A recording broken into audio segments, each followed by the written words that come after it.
Guys, why are people such assholes? What did you say? You know what I said. So, the debate server I'm a part of, well, lately the biggest jerks are the Christians. Again. So, for a group of people that are supposed to be all about loving your fellow man, they tend to be the rudest and most obnoxious people. Yeah, it is kind of weird. You know what? Yeah, we haven't even touched on that one yet. Let's go for it.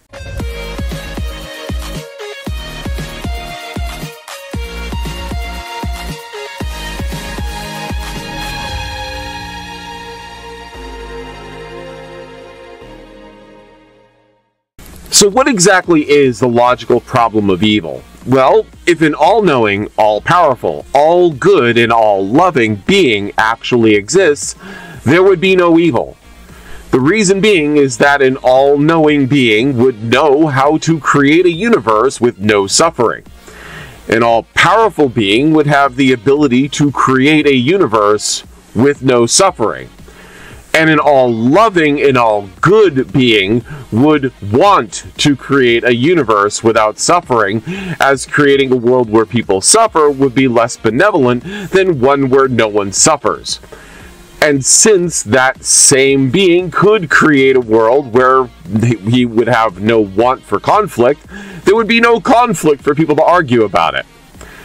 We do live in a world where there is conflict and suffering, so the all-knowing, all-powerful, all-good, all-loving, all-natural, all-saving, all-something or other, gluten-free and whole grain, that is very important, and law-giving, discount-giving, 20% off, wonderfully honest and for true... Shut up, dear furry! Okay, anyway, that kind of God can't exist.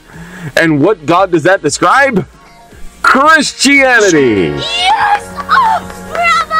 Bravo! So, let's find a video of someone that wants to debunk the problem of evil. Well, that's a little long for our format of like 15 to 30 minutes. Can we just pull the good points? Yes! Okay, you two, let's do that. The problem of evil is the most used and biggest objection to the existence of God. There is not a skeptic out there who doesn't cite the existence of evil as a reason God probably does not exist. And so we need to be frank. This is a serious objection that Christians cannot simply overlook. And there are no answers to the problem of evil that can explain every horrible event. Oh, inspiring philosophy. He just burned his own bridge there. Do we want to roll credits now? No. Okay, well, yeah, I mean, I really hope he has more here. Okay, let him continue.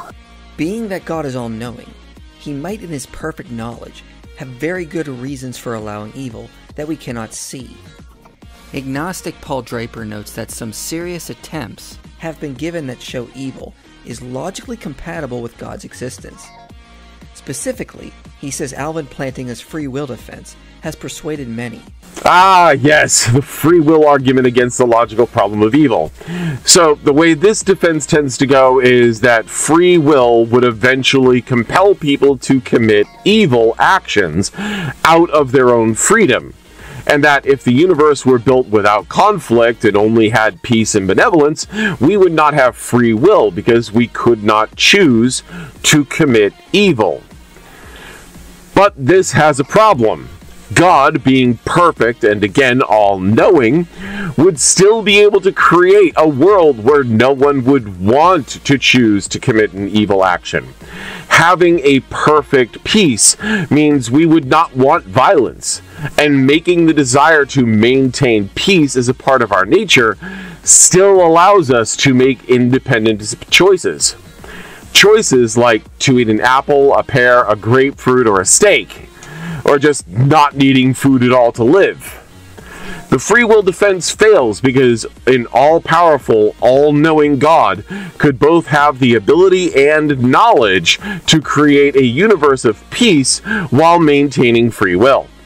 So the free will defense, therefore, assumes God is not all-powerful and not all-knowing. This is not the Christian God. So, what's up next? The evidential problem of evil. which today is where the real debate is, because it is a probabilistic argument. Oh, well, this is a good one. Let's go down this road. Demon, you ready? Let's get it started! It argues that given the amount of evil in the world, it is unlikely an all-loving, all-powerful God exists. As Paul Draper says, Premise 1. Gratuitous evil exists. Premise 2. The hypothesis of indifference, i.e., that if there are supernatural beings, they are indifferent to gratuitous evils, is a better explanation for one than theism. Conclusion, therefore, evidence prefers that no God, as commonly understood by theists, exists. That is a fairly accurate way to describe the evidential problem. I mean, it doesn't get you to atheism, but it does refute an all-loving God. An evil God could be possible there that would start wars with people just because he doesn't like them, or kills everyone on the planet except his own specific favorites. Oh, wait. That's the Christian God. My bad. Please continue. The Christian answer that we have used our free will to become very bad is so well known that it hardly needs to be stated. But to bring this doctrine into real life, in the minds of modern men, and even modern Christians, is very hard. We need to really look at what evil is, and I'm not going to hold any punches back or give a cheap account, so viewer discretion is advised. Well, we were past the free will thing and on to evidence, but let's say what he's so worried about. The reality is, the atheists are right, that our history is filled with insurmountable, horrendous evil. Roll credits. No, wait. Where is he going with this? The reality we all have to face is genocide is not inhumane, despite that little lie we like to tell ourselves. Genocide is very much human. Wait, what? Yeah, that was stupid. Humans do things that are inhumane. You really don't know what that word means. No wonder this is such a long video. But we're getting off topic, and to be fair, he goes on for a long time, just completely off topic, just talking about the angry mustache man of World War II. I won't allow Angel to clip any of it for this, but suffice it to say, he isn't making his case any better, since his entire point is that God has a reason for evils, while he's talking about some pretty heinous shit. And at the end, he asks if this was humane, and then repeats that this was completely human. It's fucking not. This is evil, pure and plain evil. But from the death camps to Nanking, this was absolutely evil, and I cringe that he started this off by trying to point that God has a reason for evils. And we have the audacity to call genocide inhumane. Yeah, it is inhumane because it is without compassion. That's what it means. And people are generally compassionate. At no time did he point out that most of the world was fighting against the parties that were doing all of this. A few relatively small groups in comparison to the rest of the world did these atrocities. But there is one clip in all of this I do want to show you. One he probably shouldn't have displayed. That let political divides turn into vitriolic hatred for their opponents that eventually led them to think they must be killed first before they turn and kill us. Did you see it? Angel, show our audience. Jesus will judge you. Repent or perish. It seems like your all-loving God is using his people to do the same atrocities and murders you are saying aren't that bad. This is not where I wanted to go with this video, but this is just the road this asshole wants to take things. So to get back on track, we will be skipping over a great majority of his video. Whether you want to admit it or not, every one of us contributes to the evil in the world, mostly through focusing on ourselves and doing nothing to help. Simply put, evil exists because we exist. This is the point he was going for. Evil exists because we exist. But if the wanton killing of massive numbers of people is evil and God did exactly that, that would make the Christian God an evil God and thus unworthy of worship. But no Christian's going to say something like that. Why would they? Now, with his long-winded talk about how terrible people are, none of it matters, because in the end, he didn't actually address the point he made up in the first place. That's because gratuitous evil exists, and all loving being would allow it. It is more likely that no God like this exists. Let's see if he actually addresses this point. When this has been pointed out, the next question is, why did God create us this way? No, it's not about creating us this way.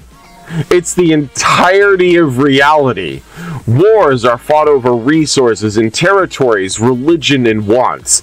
If we all held the same faith, had plenty of resources and plenty of territory, and didn't want for anything, we wouldn't be going to war for these things. We wouldn't be violent because of these things. But there isn't enough for us. We evolved to survive, to look out for ourselves so we can live for tomorrow. So he goes on a complete derail and never actually answers the question at hand. But what he does do is show he is completely naive over what the Bible has written in it. Listen to this.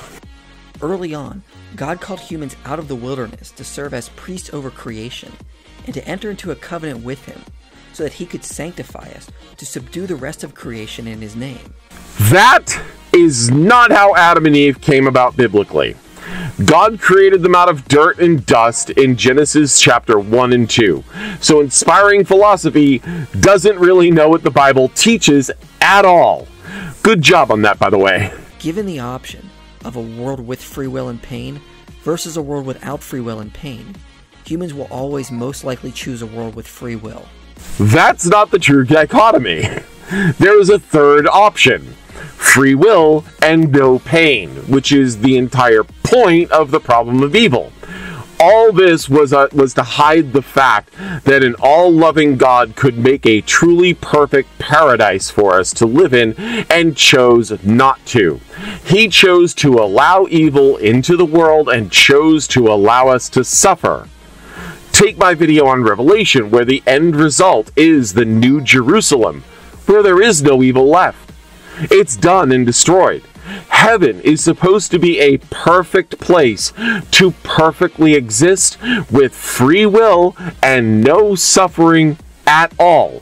So even biblically, that God could have created us and a paradise in such a way that we wouldn't have any wants, needs, or wars. The Bible dictates and is evidence, therefore, that the problem of evil is, in fact, a problem for the Christian God, and it aids in demonstrating that the Christian God does not exist. That was a flawless presentation. Thank you, Demon. And Angel, thank you for sparing us the rest of this disturbing content.